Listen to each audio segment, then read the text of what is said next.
Hello, I'm Kiran Kapur from the Cambridge Marketing College. I'm at the Imperial War Museum at Duxford, venue for the Cambridge Digital Marketing Conference. And my guest this week is author and designer Alan Moore. Alan, welcome. You are an author as well as a designer, and you write, your first book was No Straight Lines in a non-linear world. So what's a non-linear world? A non-linear world is a world where a number of things are happening. I describe it in the sense of our societies, organisations and economies are under great stress and pressure at the moment, and that we face in many ways a real design challenge in terms of how we address that. And of course, what's happened recently with Brexit kind of demonstrates maybe that degree of non-linearity. On the other side of that idea is that non-linearity gives us the possibility to redesign, reorganise and re-engineer how our societies work, how our organisations work, and in fact how our businesses run within those contexts. Yeah, post-Brexit, this is a very good time to be looking at this. So you talk about no straight lines. So what does that actually mean? The fact that we can now, things are just more fluid?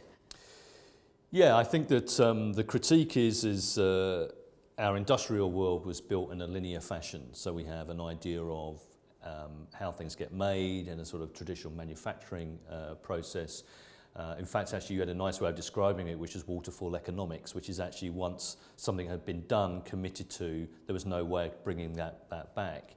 And in fact, I think that linear way of how we think about education, how we thought about the design of organisations, hierarchical, the economies of scale, Fordism in terms of raw material going in one end of a factory and the product coming out the other, is a linear world. And in a non-linear world, along with, in fact, really digital tools, which are kind of a key part of that design opportunity.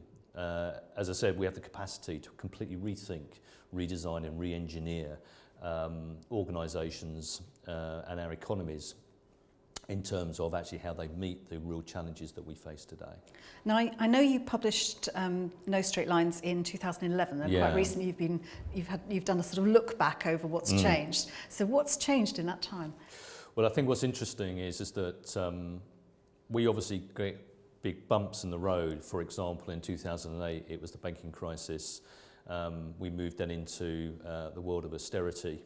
But the reality is that progress in technology and technological change never ever stops.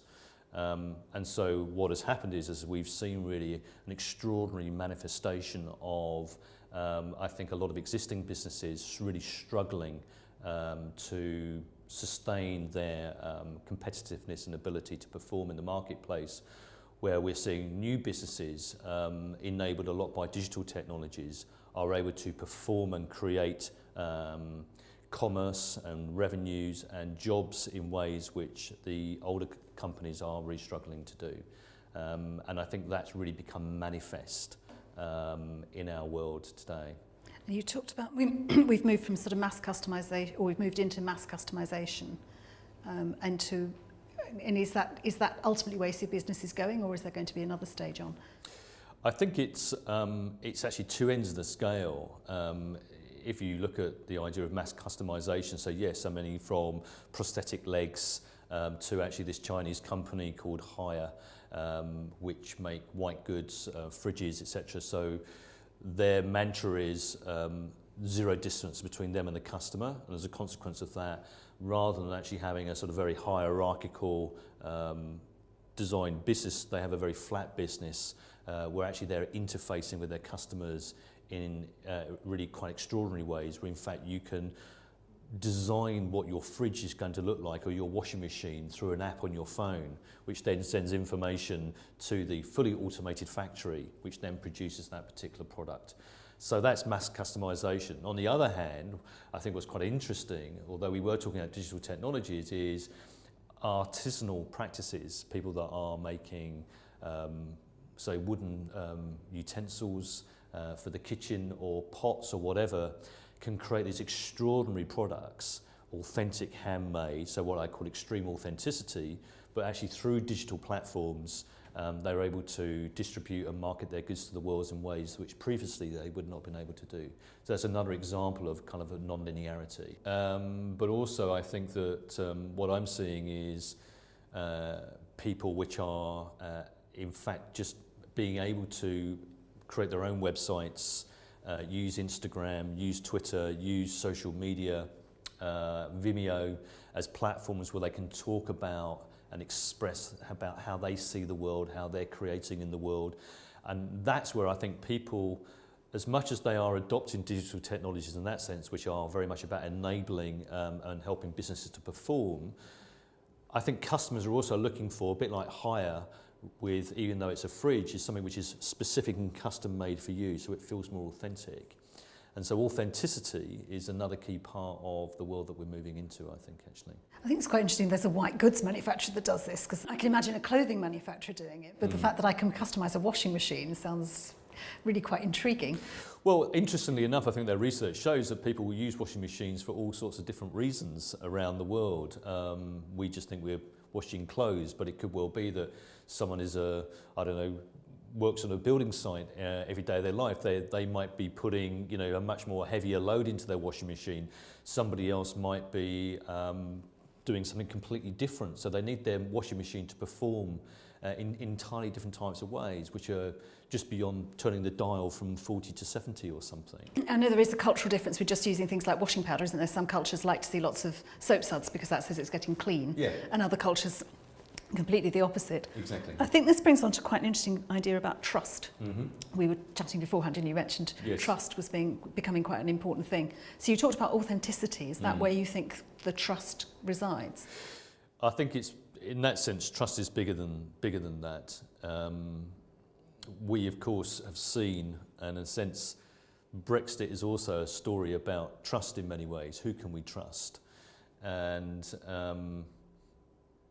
we are looking for, I think, businesses, or the opportunity now is out there for businesses to be able to perform at a very high commercial level, but not having to, it will enable businesses to perform in a way where they can yield high commercial returns, but not betray the trust with their customers. Whereas if we look at, say, how the banks have behaved, how Volkswagen has behaved, or the motor industry, the financial services industry, pensions, in a sense that trust has been eroded as businesses are trying harder and harder, conventional businesses, to retain their revenues, grow their profits, etc., etc. So I think trusted relationships becomes a key part of this non-linear world. And if you can design and create businesses where trust is kind of hard baked into the DNA of how that business operates, then I think actually that's a real win-win scenario for the customer and the business. It's quite interesting because I think often when we talk about trust and even when we talk about design, it can sound a little bit sort of fluffy and nice to have. But actually you're very clear in both your books that there is an element of a hard business element about both of those. I think absolutely.